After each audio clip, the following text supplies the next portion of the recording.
BPSC law officer का जो exam हुआ उसका क्वेश्चन देखते हैं। तो पहला प्रश्न है कि निम्नलिखित में से किस राज्य सरकार ने स्कूलों में नामांकन के लिए परमानेंट एजुकेशन नंबर PEN को कंपलसरी कर दिया है? तो इसका आंसर हो जाएगा बिहार। फरवरी 2025 में गूगल कंपनी भारत के बंगलौर शहर में अपना सबसे बड़ा कैंपस किस नाम से खोला है? तो इसका आंसर होगा अनंत। या तो ऐसे भी पूछा जा सकता है कि गूगल कंपनी ने अनंत नाम से देश का सबसे बड़ा, भारत का सबसे बड़ा कैंपस खोला है कहाँ पर, किस शहर में? दिल्ली, बंगलौर, हैदराबाद, अमरावती। तो बंगलौर हो जाएगा आंसर। देश के पहले बाल कैंसर अस्पताल की स्थापना कहाँ की गई है? तो ये आंसर होगा फुलवारी शरीफ, पटना में। कैंसर क्या होता है? अनियंत्रित, जब हमारा सेल अनियंत्रित कंट्रोल ग्रोथ करने लगता है तो उसे कैंसर कहते हैं। सर्वाधिक ग्रैंड स्लैम मैच खेलने वाला खिलाड़ी कौन है? तो नोवाक जोकोविक। नोवाक जोकोविक कहाँ से हैं? ये सर्बिया के रहने वाले हैं, टेनिस प्लेयर हैं। राफेल नडाल भी स्पेन के हैं, टेनिस प्लेयर हैं दोनों। बिहार के लिए कला के क्षेत्र में 2025 में श्रीमती शारदा सिन्हा को मरणोपरांत किस पुरस्कार से सम्मानित किया गया है? तो पद्म विभूषण। टोटल पद्म अवार्ड 139 दिया गया, जिसमें से सात अवार्ड्स बिहार के लोगों को दिया गया, जिसमें से एक है शारदा सिन्हा जी जिन्हें पद्म विभूषण मिला है। दूसरा है सुशील कुमार मोदी जी जिन्हें सार्वजनिक मामले में पद्म भूषण अवार्ड मिला है। तीसरे हैं, उसके बाद एक है पद्म विभूषण जो शारदा सिन्हा को मिला है, और पद्म भूषण सुशील कुमार मोदी को मिला है मरणोपरांत। बाकी जितने भी 5 लोग हैं उनको पद्मश्री दिया गया है। जैसे आचार्य किशोर कुणाल, वो लोक सेवक है, महावीर मंदिर, महावीर कैंसर संस्थान के द्वारा ये स्थापित किया गया था। भीम सिंह भावेश, हेमंत कुमार मेडिसिन के क्षेत्र में, निर्मला देवी को सुजनी कढ़ाई में, विजय नित्यानंद सुरेश्वर जी महाराज को आध्यात्मिकता के क्षेत्र में दिया गया है पद्मश्री अवार्ड। अगला है ऑपरेशन डेविल हंट के संबंध में कौन सा कथन सही है? यह बांग्लादेश के अंतरिम यूनिट सरकार द्वारा शुरू किया गया था, सही है। शेख हसीना के समर्थकों की तलाश में, सही है। 8 फरवरी 2025 को शुरू किया गया था, तो सही है। तो 2 कथन सही है, तो तीसरा भी सही होगा उपरोक्त में से सभी। ICC चैंपियंस ट्रॉफी 2025 में मैन ऑफ द सीरीज किस खिलाड़ी को चुना गया? तो मैन ऑफ द सीरीज हैं न्यूजीलैंड के खिलाड़ी सचिन रविंद्र।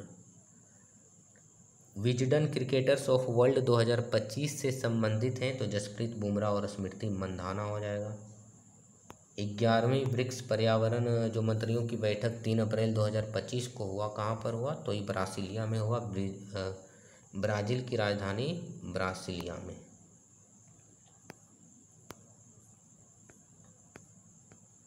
कश्मीर घाटी के करेवा मैदान निम्नलिखित में से किसके लिए जाना जाता है? तो करेवा मैदान ब्लू पॉइंट होना चाहिए, लेकिन जो मुख्य है करेवा मैदान जो कश्मीर घाटी का भाग है तो वो जाफरान यानी कि सैफरन के लिए जाना जाता है। सैफरन के अलावा सेब, वालनट, अखरोट, बादाम वगैरह के लिए ये जाना जाता है। खींचान और मेनार रामसर आर्द्रभूमि क्षेत्र निम्नलिखित में से भारत के किस राज्य में है? तो ये राजस्थान में है, खींचान और मेनार। और यही लेटेस्ट जो रामसर साइट हैं भारत के हैं। तो भारत में एट प्रेजेंट 91 आर्द्रभूमि रामसर आर्द्रभूमि है, जिसमें से बिहार में 3 है रामसर साइट। एक कांवर लेक है जो कि बेगूसराय में है, कांवर लेक। दूसरा है नागी डैम, तीसरा है नेक्टी डैम जो जमुई जिला में है। राजस्थान में खींचान और मेनार है। भारत के तमिलनाडु राज्य में सर्वाधिक रामसर साइट हैं, लगभग 20 या 20+ होंगे वहाँ पर। झारखंड में मात्र एक रामसर साइट लेटेस्ट में मिला है उसको स्टेटस, तो उसका नाम है उधवा लेक। सिक्किम का एकमात्र रामसर साइट उसे भी लेटेस्ट में स्टेटस मिला है, तो उसका नाम है केचियो पेलारी, सिक्किम में, जिसे विशिंग लेक भी कहा जाता है। निम्नलिखित में से कौन सा क्षेत्र मालवा के पठार का पूर्वी सीमा को निर्धारित करता है? जिसका आंसर ए हो जाएगा, बुंदेलखंड। ब्राह्मणी नदी का निर्माण निम्नलिखित में से किन नदियों के संगम से होता है?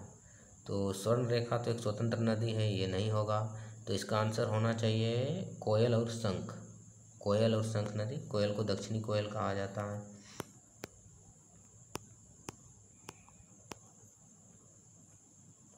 निम्नलिखित में से किस स्थान का जो एनुअल टेम्परेचर है, वार्षिक तापांतर सबसे अधिक है? तो इसका आंसर नई दिल्ली हो जाएगा, क्योंकि जितने भी बाकी प्रदेश हैं, कोच्चि, मुंबई और तेलंगाना, ये सब तटीय इलाका है, समुद्र के किनारे वाला, और समुद्र के किनारे वाला का ताप में डिफरेंस ज़्यादा नहीं होता, वहाँ पर समतापीय जलवायु पाई जाती है, क्योंकि समुद्र किनारे में है। वार्षिक तापांतर मतलब होता है कि किसी भी प्रदेश, मान लिया जाए दिल्ली का, सबसे गर्म महीने का औसत टेम्परेचर और सबसे ठंड के महीने का औसत टेम्परेचर का डिफरेंस जितना अधिक होगा तो उतना तापांतर अधिक होगा।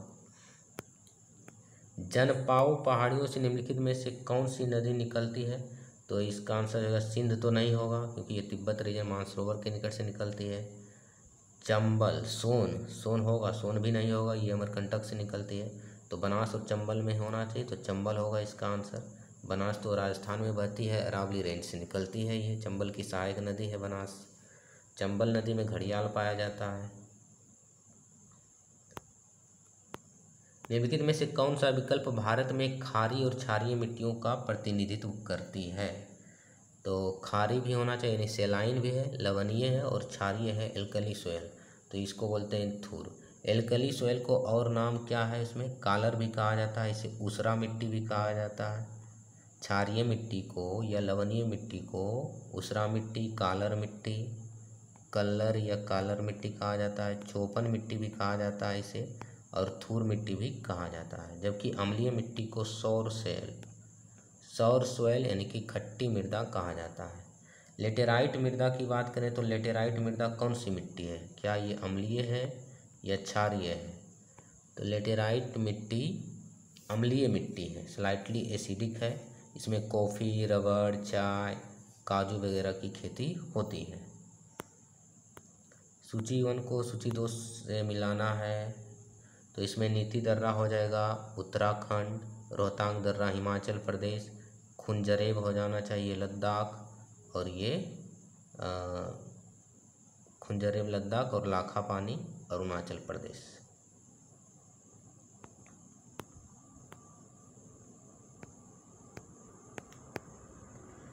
18 नंबर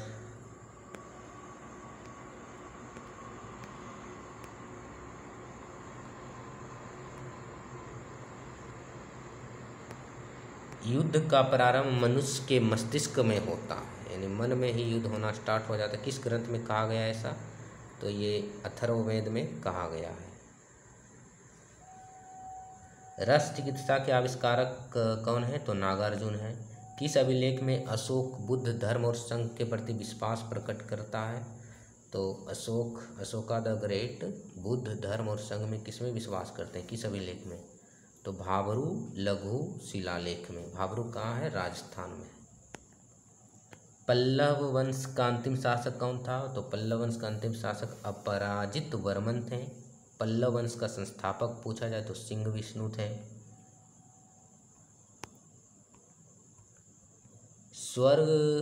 स्वर्गदारी नाम के शिविर यानी कि स्वर्गदारी नामक शिविर किस सुल्तान से संबंधित है? तो मोहम्मद बिन तुगलक। निम्नलिखित में से कौन सा सुल्तान बाहरी विश्व के लोगों के साथ करीबी कूटनीति, सांस्कृतिक और आर्थिक संपर्क का पक्षधर था? तो मोहम्मद बिन तुगलक। किसने कहा था कि यदि इतिहास हमें कोई सबक सिखाता है तो वह है कि कोई ऐतिहासिक सबक ही नहीं है? तो यह है लुसियन फेब्रे। लुसियन फेब्रे ऐसा कथन कहा था। स्वतंत्र पट, ये यूजीसी नेट में पूछा गया सवाल है, यूजीसी नेट में। तो ये पूछा गया कि स्वतंत्र पट स्वतंत्रता संबंधी भीति के एक संकलन के लेखक कौन है? तो इसका आंसर हो जाएगा सुब्रमण्यम भारती, जो कि तमिल है लेखक।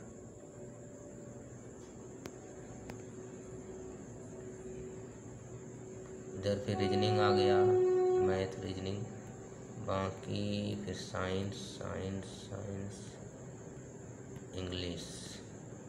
इंग्लिश के बाद साइंस 51 नंबर से। तूफान आने की शुरुआत में बैरोमीटर की रीडिंग में क्या होता है? तूफान आता है, आंधी तूफान, तो बैरोमीटर का रीडिंग घट जाता है। क्यों घटता है? क्योंकि लो प्रेशर क्रिएट होता है वहाँ पर। तो लो प्रेशर क्रिएट होने से कारण प्रेशर घट जाता है, तो रीडिंग में परिवर्तन हो जाता है, रीडिंग का गिरना एकदम से स्टार्ट हो जाता है। बी नंबर होगा इसका आंसर। जब एक सुई को धीरे से पानी में की सतह पर रखा जाता है वो तैरती रहती है। ऐसा क्यों होता है? क्योंकि जो वाटर का सरफेस टेंशन है वो एक झिल्ली मेम्ब्रेन की तरह काम करता है और ये सुई को पुश करता है, तो सतही तनाव उसे तैरने में सहायक करती है। धूप के चश्मों में क्रूक्स ग्लास का उपयोग किया जाता है क्योंकि इसमें पाया जाता है धूप के चश्मे जो कि हमें यूवी रे से प्रोटेक्ट करते हैं हमारे आँखों को, तो इसमें सीरियम ऑक्साइड का प्रयोग किया जाता है। धूप के चश्मे में सीरियम ऑक्साइड। निम्नलिखित में से किस एक में इंफ्रारेड लाइट का उपयोग नहीं किया जाता है? तो श्वास विश्लेषक ब्रीथ एनालाइजर में किया जाता है, नाइट विजन के उपकरण में किया जाता है, पौधों को गर्म रखने के लिए ग्रीन हाउस में भी किया जाता है। तो आंसर हो जाएगा ये, जाली दस्तावेज के पता लगाने में यूवी रे का प्रयोग किया जाता है, ना कि इंफ्रारेड का।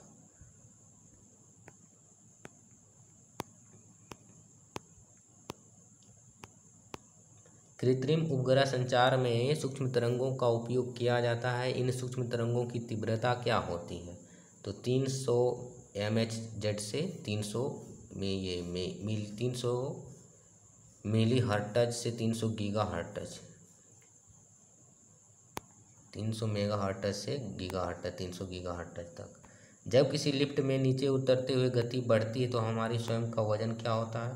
तो ये ग्रेविटेशनल फोर्स प्लस हमारा जो गिरने का वो बढ़ जाता है, जिसके कारण हमारा वजन घट जाता है। हमारा जो वास्तविक वजन है उससे कम हो जाता है। जब हम ऊपर चढ़ते हैं लिफ्ट में तो वजन बढ़ जाता है वास्तविक वजन से, और जब नीचे आते हैं एकाएक तो एकाएक आने से वजन शून्य हो जाता है। लेकिन जब किसी लिफ्ट में नीचे उतरते ही गति बढ़ती है तो हमारे स्वयं का वजन या हमारे बॉडी यानी शरीर का वजन हमारे वास्तविक वजन से कम होता है। किस सिद्धांत पर हाइड्रोलिक ब्रेक काम करता है? तो पास्कल नियम जो कि दाब का नियम है उस पर काम करता है।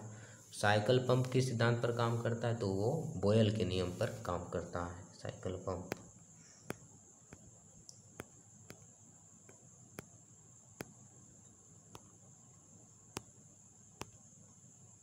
क्वेश्चन नंबर 58 हो गया। 59, निम्नलिखित में से किसका पानी में डुबाने पर उष्मा निकलती है? पानी में डुबाएंगे ग्लूकोज तो उष्मा निकलेगी नहीं। लवण नमक को डालेंगे तो नहीं। फ्रक्टोज यानी फूलों के जो जूस है उसको हम पानी में डालेंगे तो उष्मा निकलता है नहीं। तो उपयुक्त में से कोई नहीं होता। लेकिन जब कली चूना या बिना बुझा हुआ चूना को कैल्शियम ऑक्साइड को पानी में डालते हैं तो वो एक उष्माक्षेपी अभिक्रिया है जिससे उष्मा का उत्सर्जन होता है और कैल्शियम कार्बोनेट बनता है जिसका प्रयोग हम सफ़ेदी के रूप में, कैल्शियम हाइड्रोक्साइड बनता है उसका जलीय विलयन का प्रयोग हम सफ़ेदी के रूप में करते हैं और वो फिर दीवार पर पुताई करने के बाद कैल्शियम कार्बोनेट के लेयर के रूप में बदल जाता है। हीटर की कॉइल बनी होती है तो इसका आंसर इनमें से कोई नहीं होगा। हीटर का जो कॉइल होता है वो होता है नाइक्रोम का बना हुआ। निकेल और क्रोमियम का मिश्र धातु है नाइक्रोम, लेकिन इसमें कुछ नहीं है तो जवाब देना है तो टंगस्टन देना पड़ेगा। टंगस्टन विद्युत बल्बों के फिलामेंट टंगस्टन के बने होते हैं। सबसे साधारण पैराफिन संरचना वाले पदार्थ है तो मीथेन होता है क्योंकि इसमें सिंगल बॉन्ड है चारों तरफ। CH4 इसका फॉर्मूला होता है, जबकि कार्बन डाइऑक्साइड में ऑक्सीजन में डबल बॉन्ड होता है। हाइड्रोजन पर ऑक्साइड में भी H2O में भी डबल बॉन्ड होता है। तो सबसे सिंगल पैराफिन एल्केन है जो मीथेन है। सीमेंट निर्माण मिश्रण क्लिंकर में कैल्शियम सल्फेट डाइहाइड्राइड का प्रयोग किया जाता है जिसे जिप्सम कहते हैं। क्यों?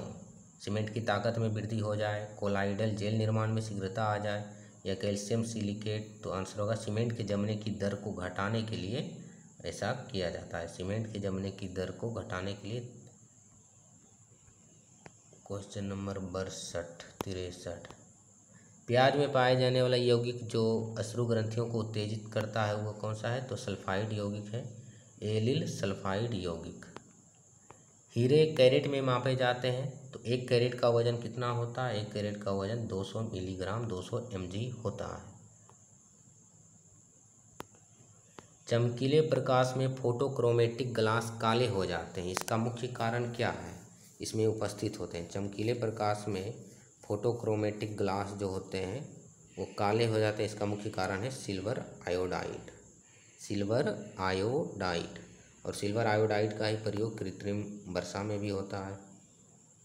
थायरोक्सिन एक आयोडीन से परिपूर्ण कार्बनिक पदार्थ है जो मुख्य रूप से पाया जाता है तो थायराइड ग्रंथि में पाया जाता है। जो समुद्री जीव हैं नमक लवण में, ये सब में तो आयोडीन पाया जाता है। थायराइड ग्रंथि में थायरोक्सिन पाया जाता है।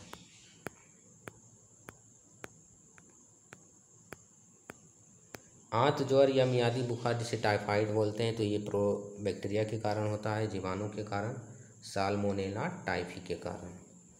असूची या प्रत्यक्ष कोशिका विभाजन मुख्य रूप से पाया जाता है, तो इसको इंग्लिश में क्या बोलते हैं?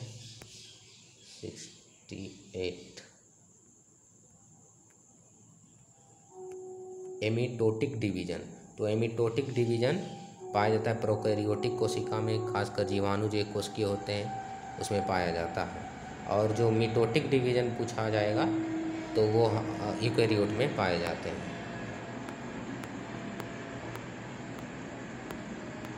होलोजोइक पोषण किसकी विशेषता है? तो ये जंतुओं की है। होलोजोइक पोषण जंतुओं की विशेषता है। निम्नलिखित में से कौन सा जटिल कार्बनिक पदार्थ मनुष्य द्वारा नहीं पचाया जा सकता? तो सेलुलोज, जो कि घास वगैरह पेड़ पौधे में पाया जाता है, पत्तियों वगैरह में। और ये रूमिनेंट एनिमल, रूमिनेंट जीव, रूमिनेंट जिसमें र्यूमन पाया जाता है, कॉम्प्लेक्स पाचन सिस्टम होता है, उसमें बहुत सारा चैम्बर में बटा हुआ था उसका पेट, जैसे गाय भैंस बकरी का। और उसमें सेलुलेज एंजाइम भी प्रोड्यूस होता है, बहुत सारे बैक्टीरिया पाए जाते हैं, फर्मेंट होता है, इसलिए उसमें ये पच जाता है और मानव में नहीं पचता है। यदि एक एटीपी 7.6 किलो कैलोरी ऊर्जा उत्पन्न करती है, तो एक व्यक्ति जिसे 2800 किलो कैलोरी ऊर्जा चाहिए, तो कितने एटीपी की आवश्यकता पड़ती है? तो एक एटीपी से इतना 7.6 किलो कैलोरी ऊर्जा उत्पन्न होती है, तो 2800 चाहिए। तो इसका आंसर हो जाएगा 2800 में भागा दे देना है 7.6 से। इधर दशमलव उड़ा तो यहाँ पर 10 आया, तो आंसर क्या होगा इसका? तो इसका आंसर आ जाएगा कैलकुलेट करने के बाद 368 समथिंग एटीपी। एटीपी मतलब एडेनोसाइन ट्राईफॉस्फेट।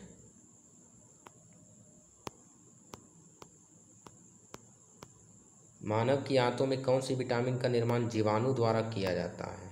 तो विटामिन के, जो कि रक्त के थक्का बनाने में सहायक है, उसका प्रयोग मानव की जो आंत में बैक्टीरिया पाया जाता है, अच्छे बैक्टीरिया, उसके द्वारा किया जाता है। पौधों का तनाव हार्मोन, स्ट्रेस हार्मोन किसे कहा जाता है? तो एब्सिसिक एसिड को कहा जाता है तनाव हार्मोन। बाकी जो साइटोकाइनिन वगैरह है, जिब्रेलिन है, तो वो सब वृद्धि प्लांट ग्रोथ हार्मोन है। प्लाज्मिड्स है, क्या है प्लाज्मिड? तो जीवाणु के एक्स्ट्रा अतिरिक्त जो गुणसूत्रीय डीएनए है उसी को बोलते हैं प्लाज्मिड। निम्नलिखित में से किस में अस्थि मज्जा नहीं होता? तो एविस में नहीं होता। एविस मतलब चिड़िया या पक्षी वर्ग में नहीं होते हैं। इधर आ गया कंप्यूटर का सवाल। तो इतना था जो जीएस का सवाल था।